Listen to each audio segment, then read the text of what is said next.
You're listening to the Pelicans Postgame Report on the PRO Media Network for all things Pelicans. Perfect. Fly Pelican, fly Pelican, fly Pelican. And I tell them that. Fly down, I'm a Pelican forever. Yeah, ain't gon' lie, I feel flyer than I ever been. We stay ballin', this New Orleans, I'm a Pelican. It's going down in the nest, wild, wild west. Come in town and you best, show us some respect. 3-point threat, I better make it rain. If it's something, don't jump stupid like your ankle sprain. Always said, never hate the player, hate the game. Jumper where the dame late, punch a train.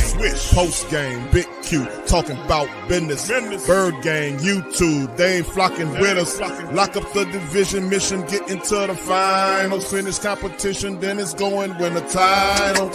I know this flyer than you can get. Such a threat that the ref just might call a tag. You could double, you could press, but you can't check. Right, left, slide by you like a Eurostep. Fly Pelican, fly Pelican, fly Pelican. And I tell them that birds of a feather flock together. Fly down, I'm a Pelican forever, Pelican forever. And never, and never, and never, and never, and never, and never say birds of a feather flock together. Yeah, fly down, I'm a Pelican forever, Pelican forever. All right, for all things Pelicans, you're now tuned into the Pelican Postgame Report. Much love to the fam. Appreciate y'all being on this episode of PPR for all things Pelicans, man. We're up in the building. Shout out to the faithful for joining me on the stream as the Pelicans' first summer league matchup, man. It's in the books, and of course the Pels. They went down 105-92 to the T-Wolves in the summer league opener. Still 3 games left remaining for the Pelicans to kind of get back in that thing, man, as it were. And they had some pluses in this game, a lot of pluses in this matchup. I think toward the end, in the second half, the T-Wolves made several adjustments that really helped push the Pelicans out of it in terms of the defense. So shout out a bit, but man, it was a really good game seeing Kobe Buffkin. This is a player that's been in the NBA before, looking to kind of reintroduce himself, so to speak, back into it.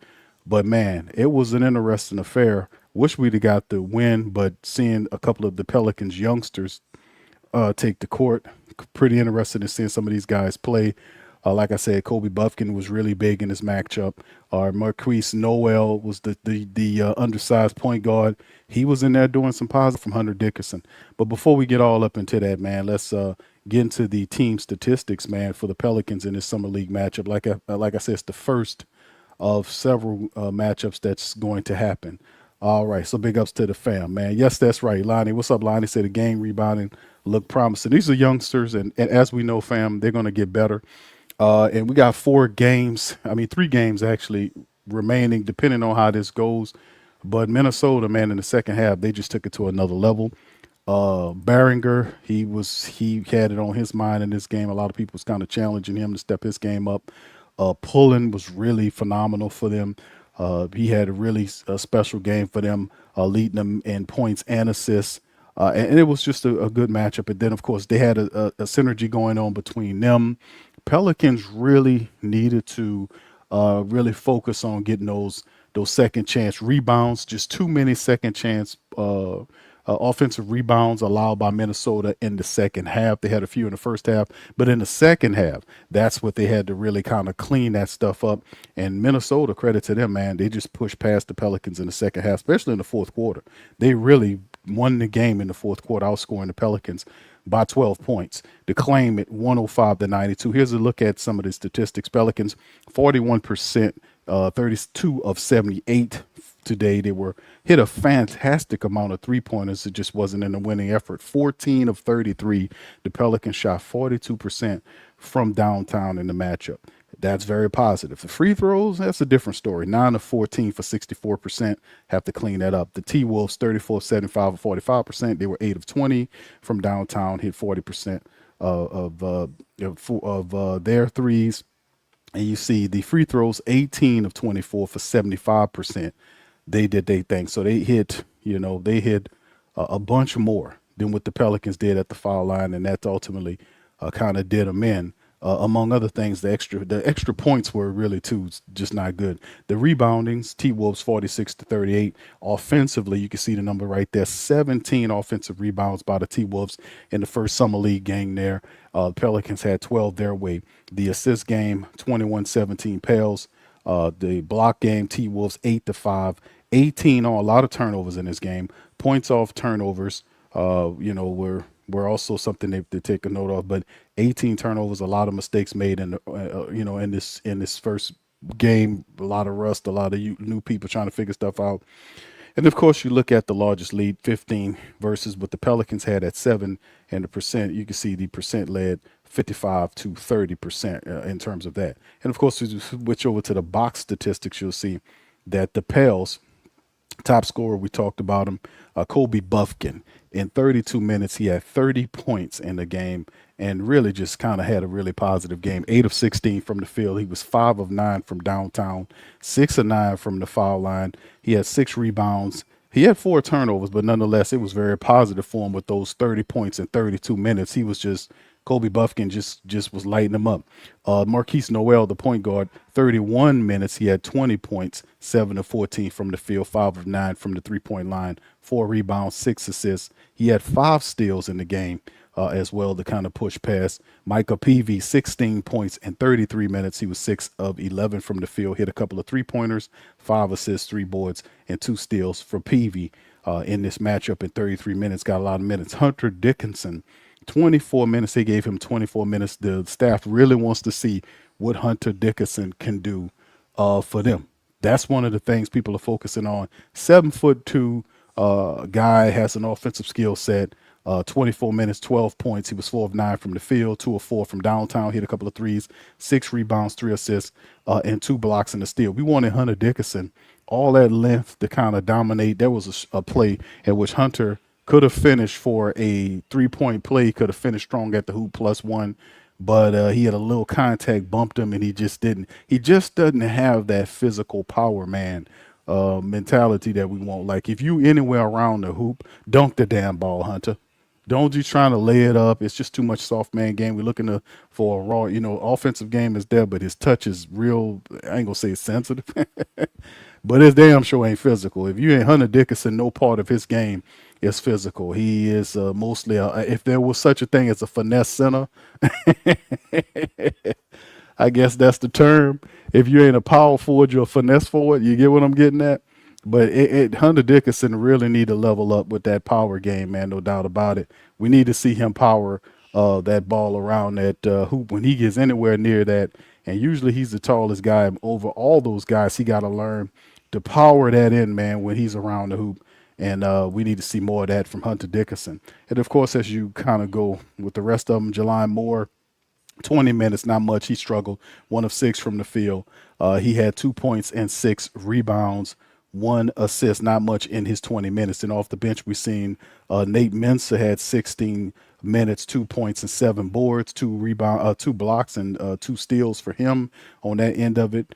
Malik Dyer had 12 points and 6 rebounds. A couple of positive plays by Dia during the game that I liked. With him he made a nice little move toward the hoop.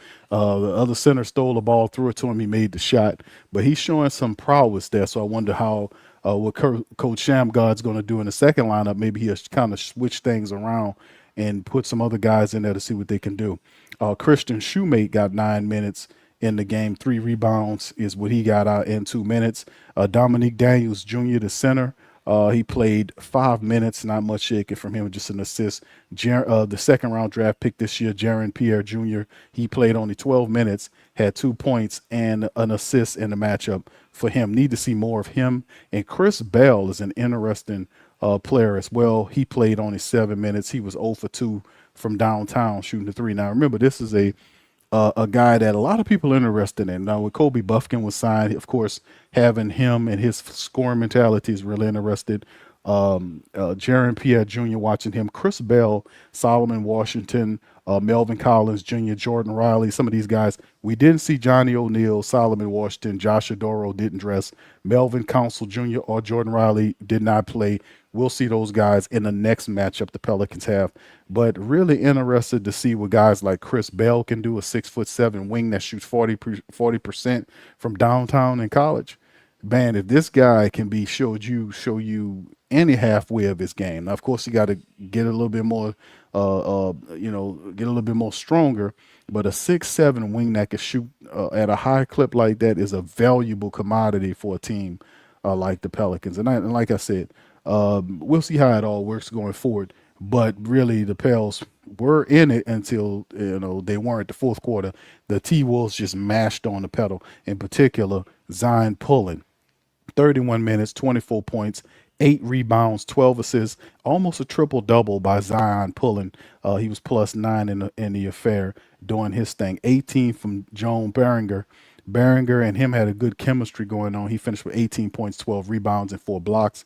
They just really turned it up in the second half of the game. Not to mention Nate Santos was also big. He was one of the key reasons why the Pelicans just got lit up. Nate Santos hit 5 of 8 coming off the bench. He had 20 points off the bench in 25 minutes, and he was 5 of 8 from downtown. He was +17 on the afternoon. So the Pelicans kind of just didn't do a good job of offensive rebounding, and damn sure didn't do a really good job, especially in the fourth quarter, of really defending the 3-point shot. They collapsed down, and you can see some of the communication issues, guys not getting back enough to kind of guard the shooters, and ultimately Timberwolves took advantage of that in this game, and ultimately getting the 105-92 win over the team. Now, during the game, we were able to hear some other stuff as well. Family talk about it from DeJounte Murray. DeAndre Jordan talked about some stuff. But really, I wanted to hear more so from a guy like DeJounte Murray and hear what he had to say about about Coach Mosley joining the team. We hadn't really had a lot of reaction from our players about them picking up Coach Mosley. So let's look at or listen to DeJounte Murray's thoughts. DeJounte Murray, man, during the interview that happened during the Pelicans matchup. And what's interesting about it is the fact that you got to be on time. You got to lead by example. You got to be on time.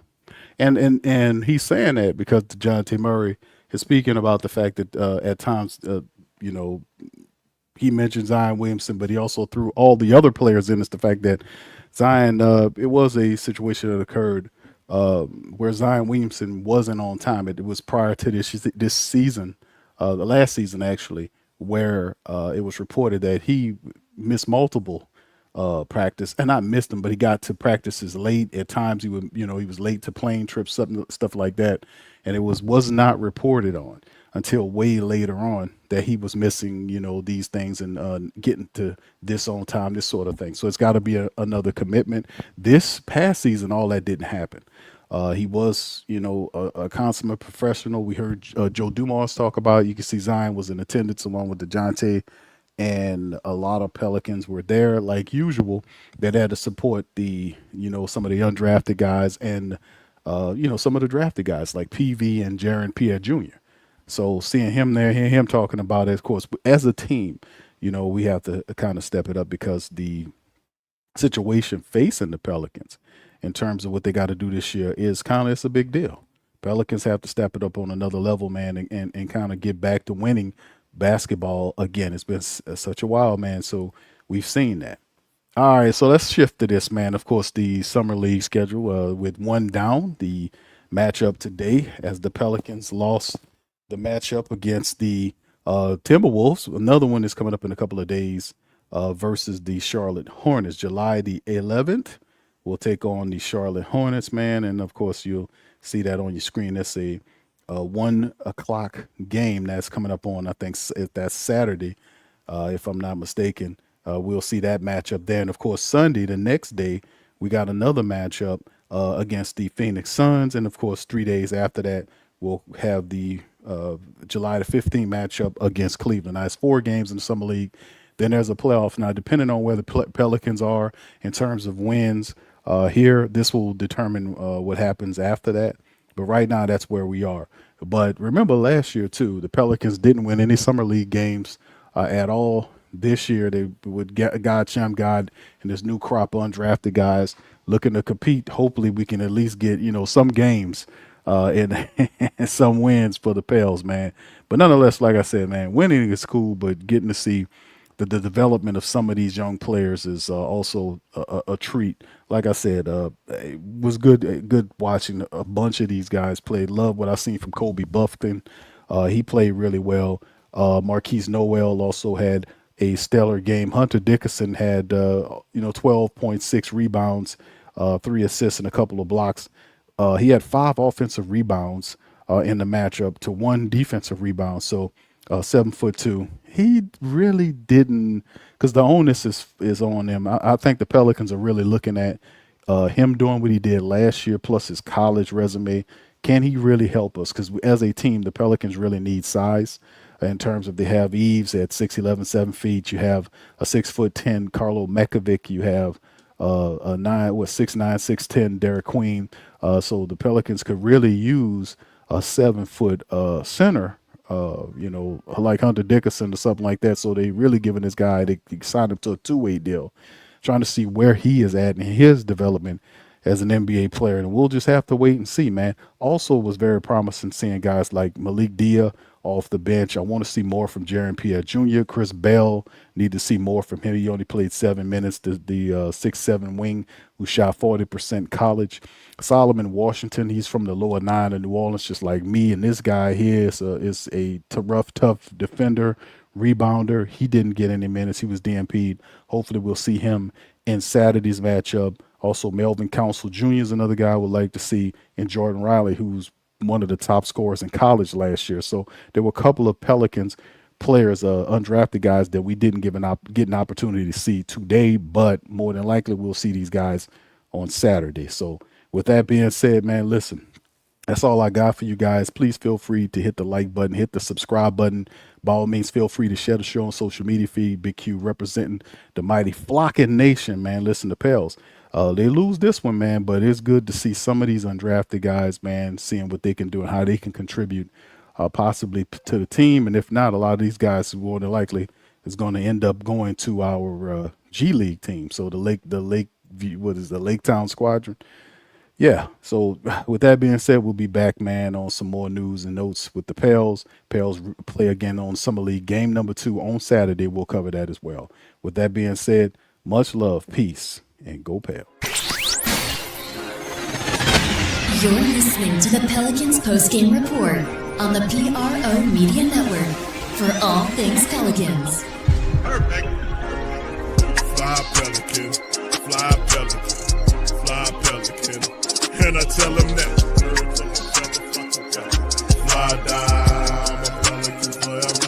Pelican, yeah. Ain't gon' lie, I feel flyer than I ever been. We stay ballin', this New Orleans, I'm a Pelican. It's going down in the nest, wild, wild west. Come in town and you best show us some respect.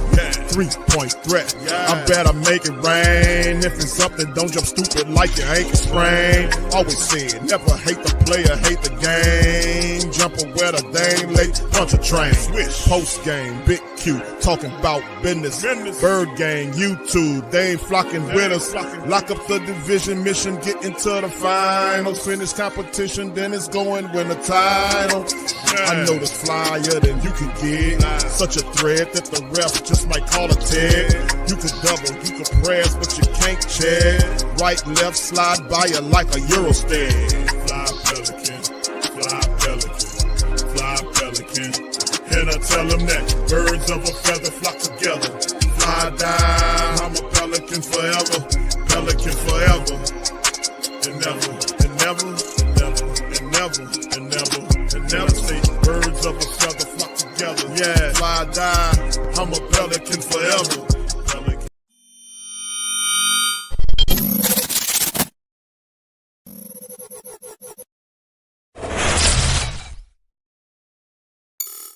Hey, New Orleans! Whether you're catching up on Saints news at Jackson Square, checking Pelicans scores in the Garden District, or staying updated on LSU while grabbing coffee in the French Quarter, there's one place that keeps you connected to everything that matters in our city. From Bourbon Street to the Superdome, from Preservation Hall to the riverfront, New Orleanians are staying in the know with thewhodatdaily.com. Your daily source for Saints, Pelicans, LSU, and all the sports, music, and culture that makes our city special. At work downtown, at a game in the Dome, or just relaxing by the Mississippi, wherever life takes you in the Big Easy, you can stay connected. Because when you're from New Orleans, you don't just live here. You stay in the NO. That's stay in the know. Visit thewhodatdaily.com and never miss what matters most to Who Dat Nation. Stay in the NO, you stay in the know. Welcome to the Pro Shop, where we create authentic NOLA-inspired clothing for men, women, and children. From Saints jerseys to Pelicans gear, everything's crafted right here in New Orleans. Whether you're shopping the Pro Shop, the Pel Shop, or the Pro Shop Kids, we've got your whole family covered with genuine merchandise that represents our city's spirit. Check for links in the description section below or in the chat.